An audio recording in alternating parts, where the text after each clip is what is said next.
Hello and welcome back to AP World History Modern. Today we're beginning Unit 4.2, Exploration, and we'll be doing a case study on the Congo. And this will actually run for 2 days, so just to make you aware. We'll be doing the first half today and doing some basic context today as well. All right, so learning objective is describe a role of the states in the expansion of maritime exploration from 1450 to 1750. And here are our standards. We began class today with our daily 5. We had doing something a little different. We did a Jamboard that was created by Mr. Freeman, and just matching up the image with the correct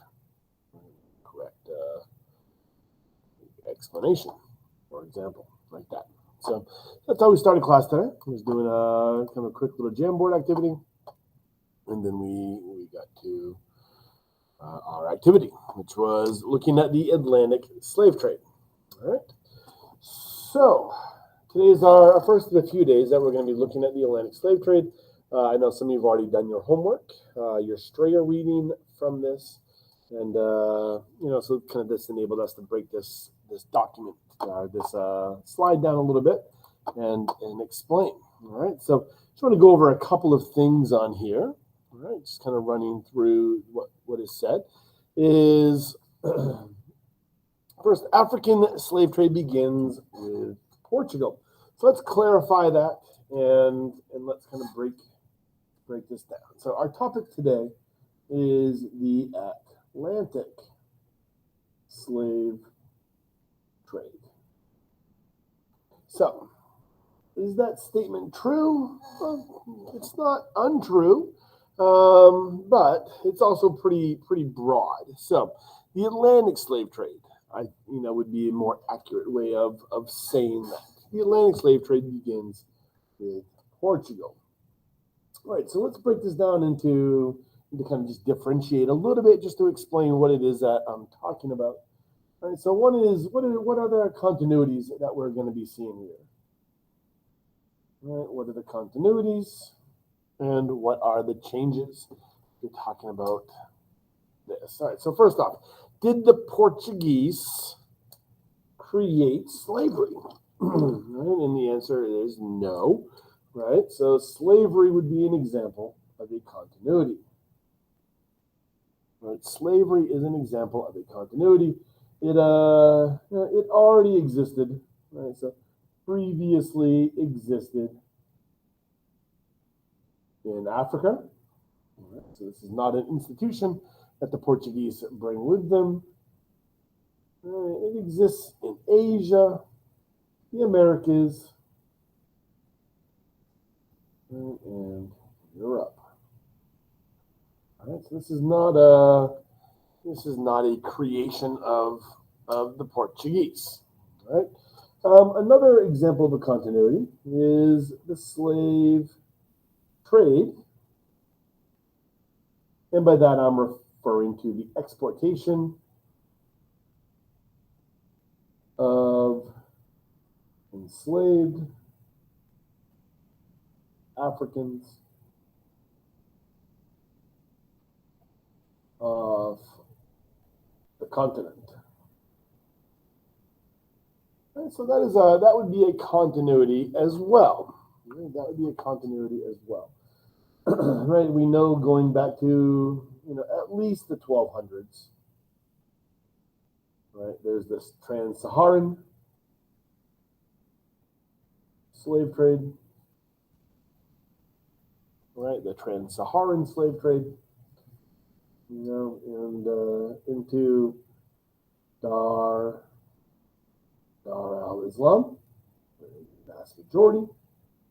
Right, into the Middle East, and then going back at least to 700s, probably even before that, but it's safe to say the 700s. We see the East African slave trade. Right, into the vast majority, Dar al-Islam. Right. So Right? And I guess you could, one of the examples that we talked about earlier in this class, the Zanj Rebellion. Right, the Zanj Rebellion is a good example of how old the East African slave trade exactly was. Right, so that is a slave rebellion of slaves that were draining the marshes of the Tigris and Euphrates river valleys in the northern part of the Persian Gulf. All right, so these are continuities. So we're not talking about this. Right? We're not talking about the creation of these things, but we do have a change. Right? We do have a change. And so the change that we are referring to, the change we are referring to is, all right, so let's kind of look at that statement and let's clarify that statement. All right, the Portuguese begin, right, the Atlantic. All right, the Atlantic, slide that over here, Atlantic slave trade. And what are we talking about here with this specifically? This is enslaved Africans, right? Enslaved Africans to the Americas, right? To the Americas. And initially to Portugal. All right, so initially to Portugal. So this is the change that we're looking at today. All right, so I'm going to continue going down through this slide. As Henry's explorers went down the coast of Africa, began bringing African slaves back to Europe, right, eventually sending them to their colonies. Right, initially to Portugal. Right, and let me move, if that does it or not, so I don't know. Initially to Portugal, and then Brazil, right, the Portuguese colony, and what is Brazil? All right. King Afonso made treaties with kingdoms in Africa, and is also the King Afonso in Africa that we're going to be dealing with today. Right, and of course, the Portuguese had a near monopoly on the slave trade for 100 years. Right, so for the first 100 years, this is a trade that is dominated by the Portuguese, and then after the 1600s, you're going to see a lot of joint stock companies getting involved in this business. Okay. All right, let's go ahead and move on. All right, so I just stop for a moment and just go over, just kind of look at this slide really quick. So this slide is showing you, for one, it's I think this is an important vocab concept, right? So let's say African. You can read that. All right, the African diaspora. Right, so we've used that term before in this class, while talking about what happened to the Jews after the year 60, 60 into 70, when the Romans retaliated for the Jewish uprisings, right, during the 60s, in the Common Era. So we've used the term diaspora before in the context of talking about Judaism. So this is African diaspora, right? The African. I guess we've also talked about merchant diasporic communities or diasporic merchant communities, right? So we've used that term a few times before in this class. So the spreading of one culture from one place to another place, all right? So just a general historical process word. Right? So make sure you know that, and make sure you understand that this, when you talk about the Atlantic, slave trade, you're also talking about a cultural movement from one place to another, from Africa to the Americas. So food, culture, religion, culture, right? So, music, culture, right? So all kinds of examples of that we see. Right, so, and of course, so this map is also showing you where individuals were brought. And I think this is probably a little bit more of an accurate map, or easier to read map. All right, so this is showing you the percentages of the total enslaved Africans that were brought from one place to, from West Africa, right, and East Africa as well, to the Americas. And like I said, I know some of you have already done your homework last night. So what does Strayer give us for numbers on the Atlantic? On the Atlantic slave trade? Right, so you probably remember seeing that last night. 12.5 million. All right, 12.5 million is the number.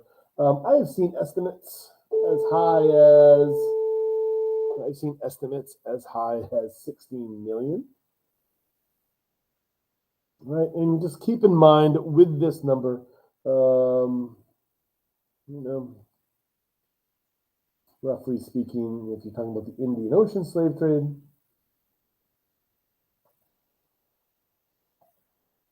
if you're talking about the Indian Ocean slave trade, similar numbers, right? So, somewhere in that neighborhood of 12 to 16 million.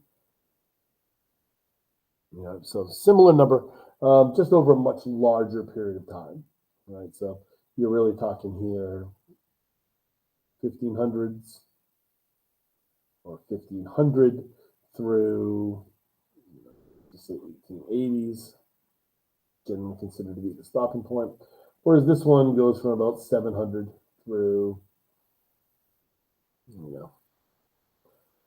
let's just put early 1900s. Early 1900s. It goes on a little longer. All right, so, or maybe I should be a little clearer here. 1890 might be a good stop date for that. All right, so with the British colonization of, or the British protectorate of Zanzibar, right, might be a good kind of endpoint for that one there. All right, so, right, when we're talking about these numbers, right, it's important to know what 35% of what is, right? So 12.5 million is the generally accepted number. And it's also important to kind of just stop real quick as well and look at how many people did not survive, right? So what is the mortality rate, right? So how many of those enslaved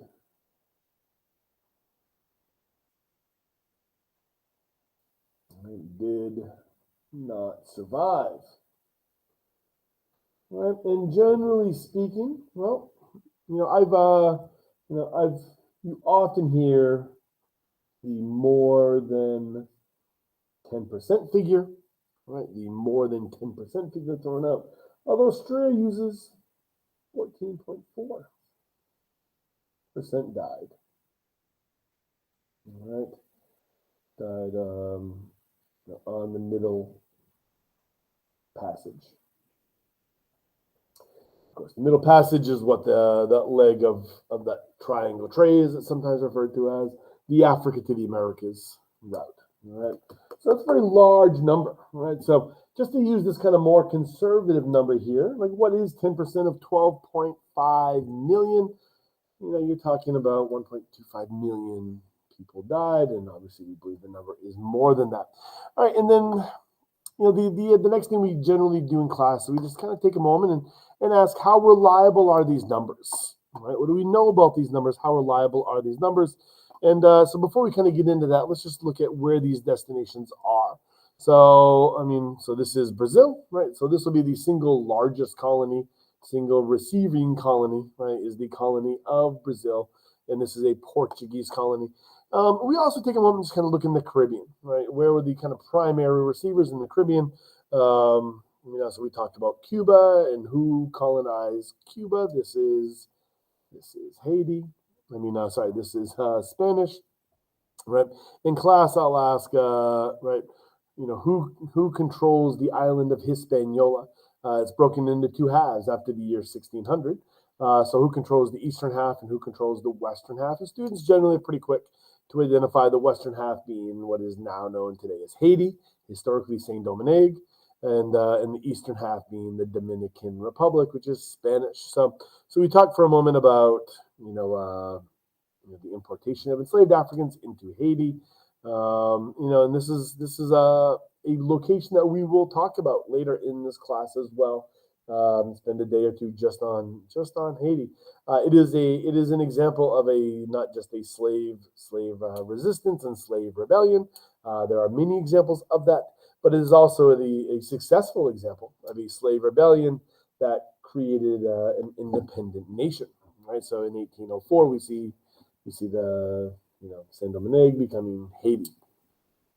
I also kind of stop for a moment and just make sure we kind of understand where this is, because this is also another important colony, and slavery will be abolished here in 1833. So do you know where this is? And very few classes actually can identify the name of this country today. But when I give a hint, I usually give the where is Bob Marley from, and generally students will know that, right? So they're able to identify that as Jamaica, and then I will ask, what European country colonized Jamaica? I don't think I've had a single class get that one off the top of their head correct today. So then I ask, what language does Bob Marley sing in? And it is not always as quick as one might hope, but eventually they come around to saying English and recognize that England was the colonial authority here in Jamaica. All right, so we talk about that, right? Just kind of looking at where these numbers come from and where they're going. And I ask about how accurate are these numbers, right? How accurate are these numbers, and where's that flexibility, right? So we look at this number here, this estimated 16 million, right? So where does the inaccuracies pop in? And I would say between, if you're kind of looking at these numbers, before 1600, where the Portuguese had a monopoly on this trade, I think you can make an argument that the numbers are a little, let's put it this way, right? Numbers not as firm pre-1600 and post, let's put like 1807, 1808, right? Kind of in that range, the numbers become a little bit more squishy. All right, and so go ahead and add 1 second. Yes. I'm doing a video right now, so.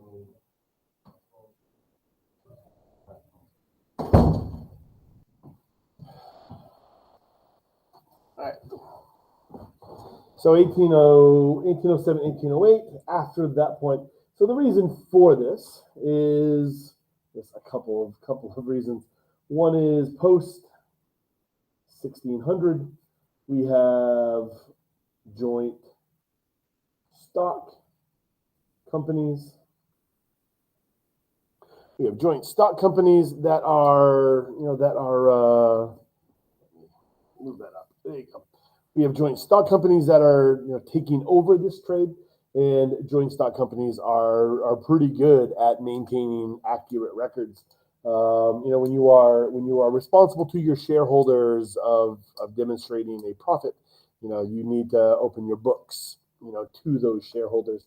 So money that goes out, right, money that's coming in needs to all be accounted for. So, after you get past 1600, you've got joint stock companies, right, that are running the show, right? And of course, if we're talking about accurate books, it is a reality that we have very good records on, not just the names of the ships that were used that crossed the Middle Passage, but the number of people who were put on board those ships in off the coast of Africa, east and west, and the number of people who were taken off those boats in the Americas. So we have highly accurate numbers, and of course, because these numbers are so well kept, it does really provide some kind of food for thought, about these numbers here. So when you look at why there is such a high mortality rate on the Middle Passage. Why is that? Right? Why is there such a high mortality rate on the Middle Passage? When you kind of think about this, this becomes an issue of accounting, of profits. So, one way to look at this is you'll often often read about accounts where you have 300 to 400 people on a boat making the Middle Passage. And there's even a phrase for that you're probably all familiar with, right? It's called tight packing. Right, and that is a very common thing that you would hear about. So, if we see these high mortality rates because of the practice of tight packing, and then the question becomes, well, could they have had a much lower mortality rate if they didn't do that?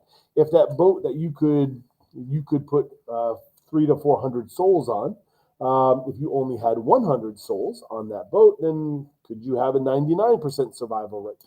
Drop it down to a 1% mortality rate, and the answer is obviously going to be yes. So what is causing these high mortality rates? It becomes a question of accounting. It becomes a question of profitability. Is it more profitable to have 100% arrive, if 100% of 100 people? Or is it more profitable to have 90% of 300 people? Is it 85% of 400 people? This becomes an accounting issue, all right?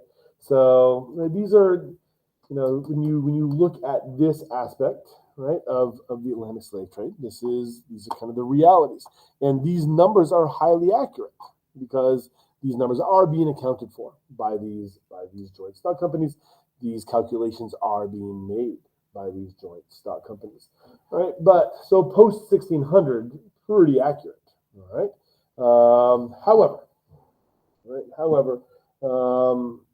before that point, right, when they're not being done by joint stock companies, when they're simply being run by Portuguese, Portuguese merchants that are allowed to operate under the Portuguese permission.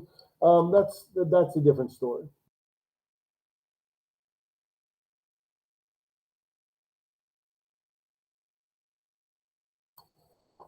I do not know how long that blacked out for, so I apologize. All right, so I'm going to try to keep a better eye on that. So post 1807 to post 1808. 1807, we'll see the British ban the use of the Atlantic Ocean for the Atlantic slave trade. 1808 is the end of the legal importation into the United States of America of enslaved Africans, right? So you're going to see a post 18. Let's just put 1808 here for cumulative purposes. This is when you start to see the rise of a black market. Right, so numbers aren't just going to be numbers are going to be hidden, intentionally hidden, because they're smuggling. Right, you're talking about smuggling, and this will go on, in the United States until the U.S. Civil War. Right, so local history tells us that that as late as the late 1850s, you have the story of the Wanderer, right, and off Jekyll Island. So this does create some squishiness with the numbers. All right. So, but today in class we spent, after we kind of did that basic intro contextualization, we began a look at the genesis of the slave trade. Right, the kind of origin point of the Atlantic slave trade, and that genesis is in the Congo, right? So, when we're looking at this, it's just kind of, in class we just created a basic timeline. I just did an up and down timeline to kind of match what you're looking at here. And if you're looking at the genesis of the slave trade, you're really looking at 1400 and the establishment of let me slide that down. establishment of the Kingdom of Congo. Right, the establishment of the kingdom. And my video and audio are dropping out right now. I don't know why it does this, but it's starting to happen on a regular basis apparently. So I'm going to try and do my best to keep my eye on this and get through this. All right. All right. Our next date on the timeline is 1485. 1485. And I'm just going to run through and do this timeline. Portuguese, receive.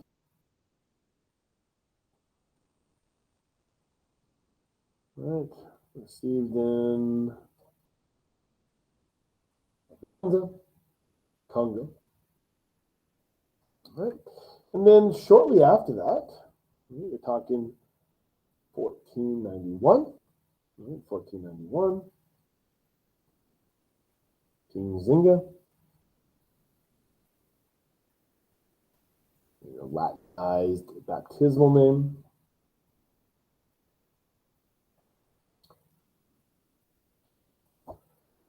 And his son converted to Christianity.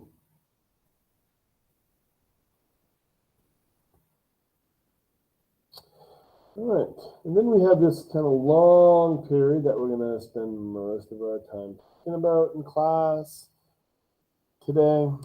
So that runs to, that's 1506.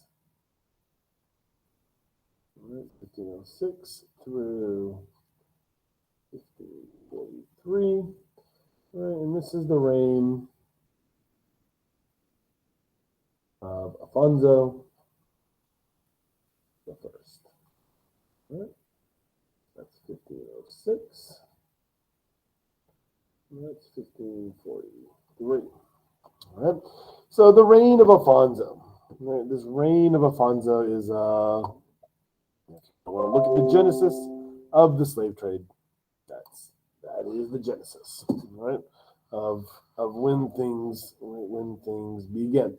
All right, next date on here. So following the death of Afonso, we have 1568. The Jago Wars, where the Portuguese help Congo during those wars. And then slide this over. All right, 1622. Okay. Congo defeats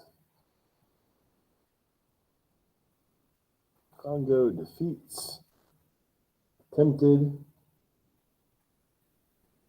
Portuguese invasion from Angola.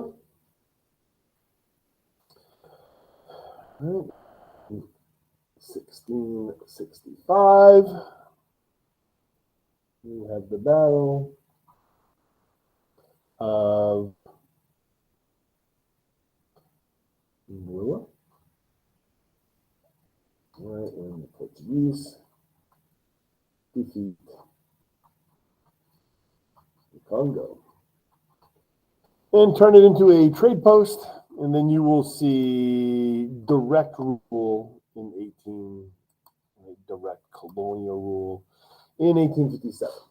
Right, so let's kind of put that on the bottom here.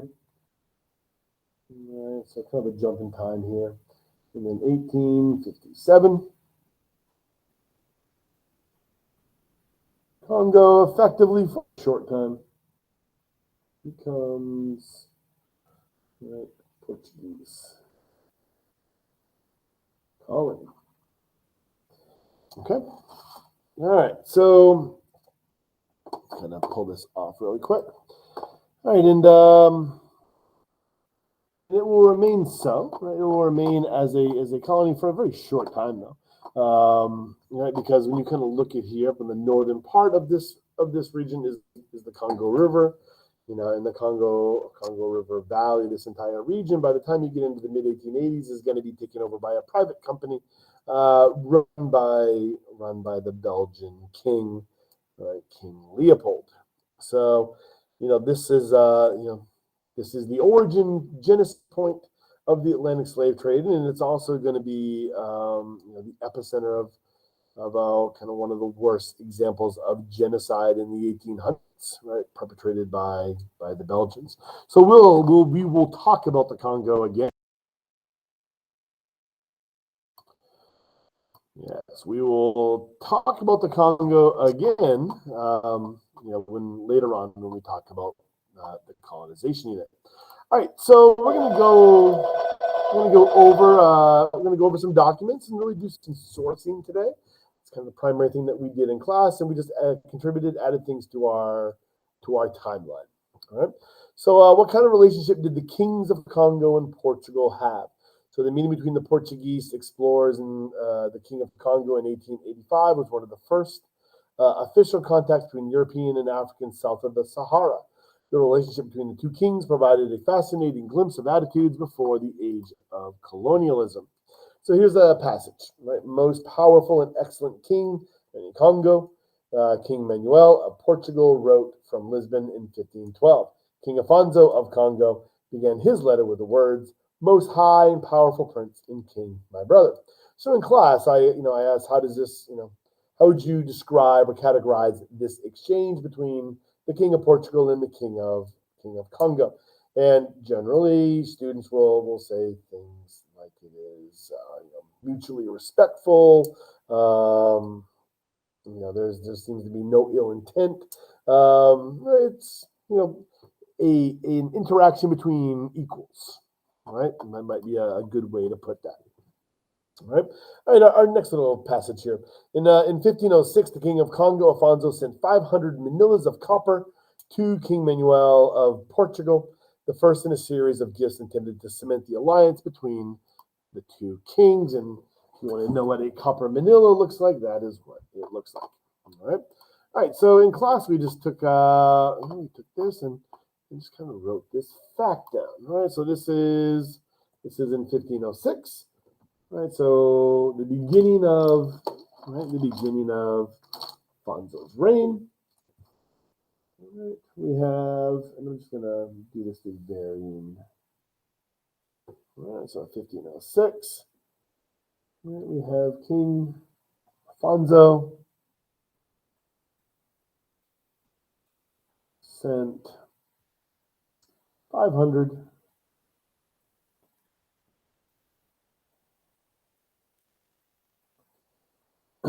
of copper to Portugal for the purpose of alliance. Okay, cement the alliance between the two. All right. Let's just minimize that. All right, next document. The 6 greatest chiefs were to be dukes. Lesser notables were to be marquis, counts, and barons, while the children of the king were to be princes and princesses. Regimento, or instructions of King Manuel of Portugal, 1512. So what are we seeing described here? Right? What process are we looking at? Right? In this description here. All right. And so this is 1512, right? So we know that this is 1512. All right. So let's just put 1512. All right. So what we have here, all right? The Regimento of 1512, and we are seeing a few things taking place here. One is the adoption of Portuguese titles of nobility. Right? The adoption of Portuguese titles of nobility. Oops, and you can't even see what I'm writing. Here we go. Let's put this up. The adoption of Portuguese titles of nobility. All right. Let me come back to that in just a second. Next passage. If the first two parts of the regimento, in the first two parts of the regimento, is provided that the Portuguese should help the King of Congo towards a better organization of his realm, introduce Portuguese ideas of law and warfare, build churches, teach Portuguese court etiquette, local Portuguese were to be dealt with by Portuguese law. All right. Local Portuguese were to be dealt with. All right. So what are we seeing here? All right, what are we seeing here with this?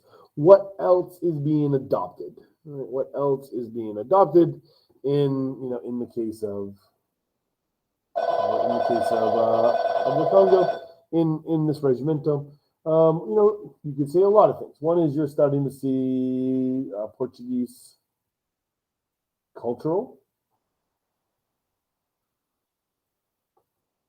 right? Cultural practices, right? Religion and court. Courts, not referring to like judicial courts here, right? The government court. But you are also starting to see Portuguese law, right? Portuguese law being adopted, right? You're starting to see that as well, right? And you also notice kind of a mention there as well, right? Special protections for Portuguese citizens or people from Portugal. All right. So we're starting to see that, and also I guess, or lastly, right, one other thing you could say. Let me kind of just pull this up a little bit. You're also starting to see Christianization. All right. You're also starting to see Christianization in the Congo. All right. Minimize that. All right. So our next little selection. In our kingdoms, there's another great inconvenience, which is of little service to God, and this is that many of our people, keenly desirous as they are of the goods and things of your kingdom, which are brought here by your people, and in order to satisfy their voracious appetite, seize many of our people, freed and exempt men. And very often it happens that they kidnap even noblemen and the sons of noblemen and our relatives and take them to be sold to the white men who are in our kingdoms. All right, so in class when we look at this, I will begin by asking, how does this compare to that earlier interaction between the king of Portugal and the king of Congo? Right, and obviously this comes up pretty quickly as differences. So what is different about this? All right. So once you kind of identify what is different here, what is the purpose of this? What is the purpose of this document? Is this to end all slavery? And students are generally pretty quick to say, to point out that this is not condemning slavery necessarily. It's condemning the kidnapping of the nobility, right? The upper class. Right, sees many people freed and exempt men, right? So there's, the fact that people from a slave caste are being captured and sold aren't the primary concern here, or that neighboring groups are being captured and enslaved are not a concern here.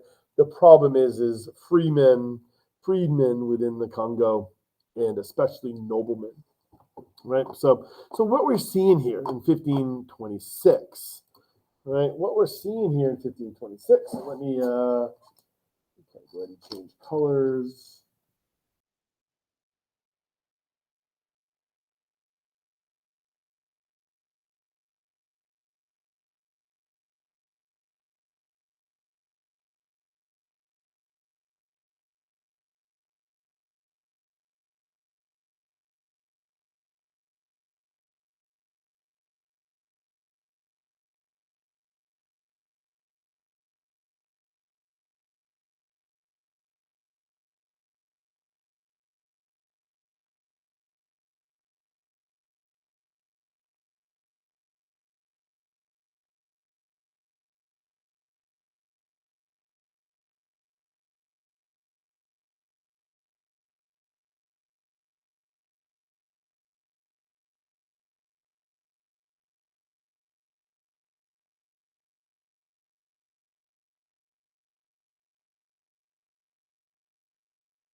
All right, I'm back.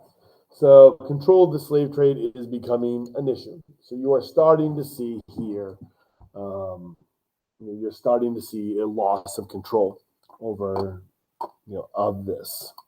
All right, next document here. All right, Christianity. Right, and these are a couple of documents that are talking about Christianity. So the king of Congo, okay, Zinga Kuawu, or his Latinized Christian name, okay, seemed to have converted readily enough to Christianity, but there's some debate as to whether he and his son Afonso were genuine, whether it was done for political and economic reasons. The Portuguese may have put religion first in accepting so many new converts either. All right. So missionaries who went to the Congo accepted that all aspects of culture that were not directly against the basic teachings of the church were acceptable. Virtually the only behavior needed to be a Christian was a simple declaration of faith, a recognition of Catholic Church, the only church, Pope is its head. All right. So we see here a depiction of a missionary celebrating Mass in the 1740s. Christianity in the Congo fitted into the Congo belief system as the universe, especially the cult of the earth and water spirits. As a result, Christianity can be adopted without any real disruption to the former religious beliefs. But as for real conversion, it clearly does not occur. All right, so what do we see in here is, when you talk about, I'm going to slide this over to here. I'm just going to create a new little category. It's kind of a new little line here.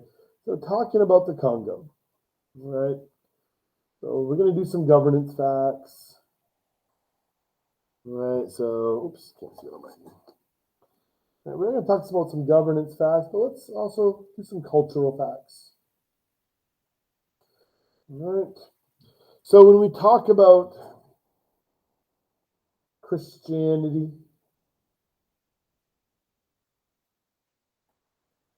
right, there are a lot of examples of syncretism.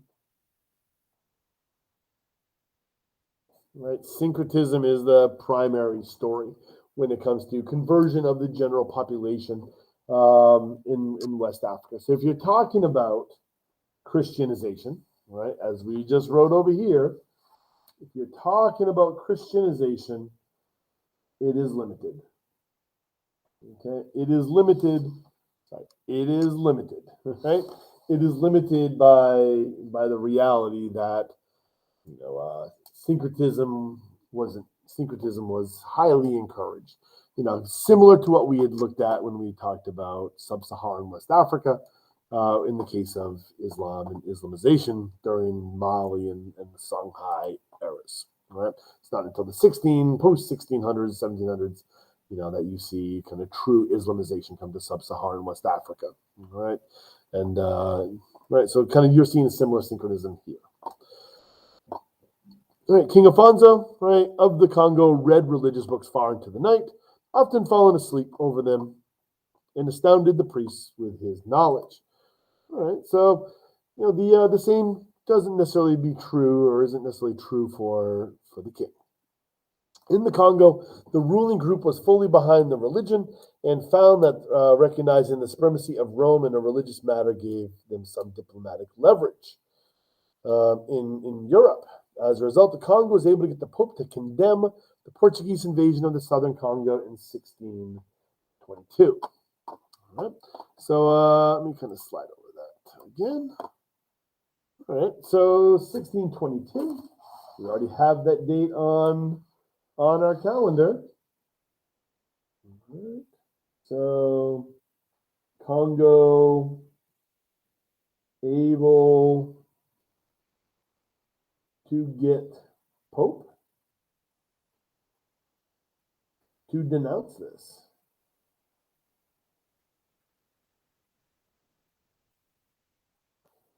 All right, so you've got one Christian kingdom writing a complaint to the Pope about another Christian kingdom, and the Pope came down on the side of the Congo in that particular instance.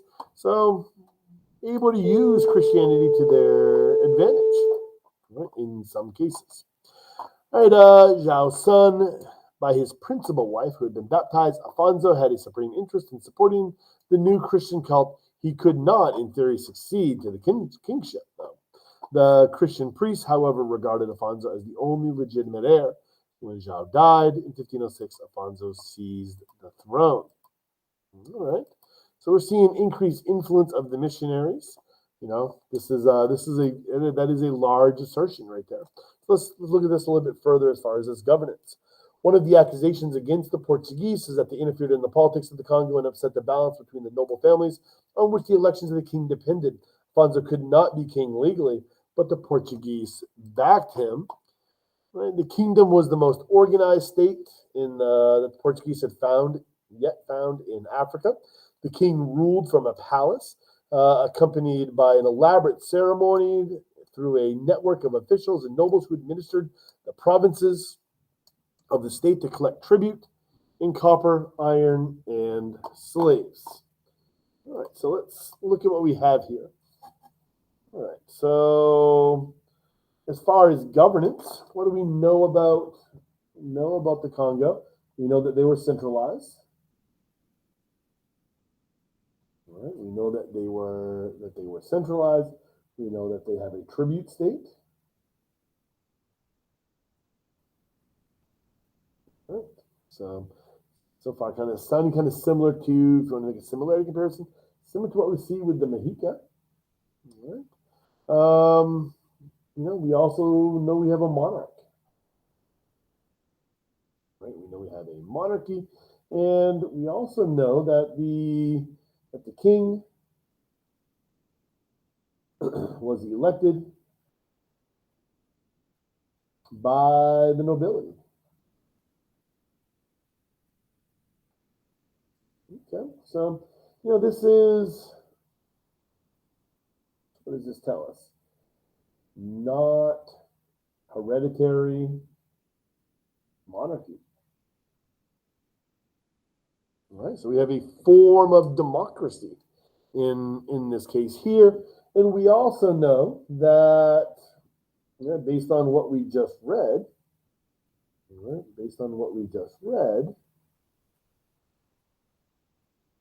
the missionaries,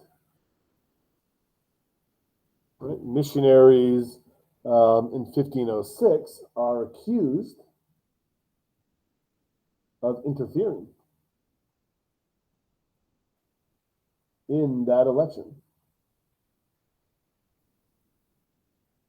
Okay, that's what we're seeing in the documents there. All right. Here's a portrayal of the Congolese court. The king was elected technically by a set of traditional electors and actually by the most powerful members of the royal and main noble households. Thus, a succession was settled as a family dispute, but a family made far more complex due to its size and extensiveness. Direct Portuguese trading with provincial nobles threatened to destroy Afonso's hard-won position at the tip of the Congo's economic system. The Portuguese began to seek slaves in the provinces and threatened to undermine the whole economic and political basis of the state. Okay. So what are we seeing here? And I think it is safe to say that we are seeing this. Kind of go back to our timeline. We're seeing this by 1526. Right? We are seeing this by 1526. We are seeing, right, by this point, right, we are seeing evidence, right, that Portuguese, we are seeing evidence that Portuguese merchants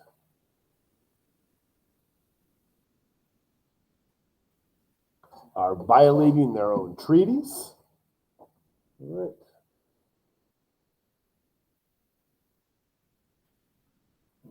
Violate their own treaties.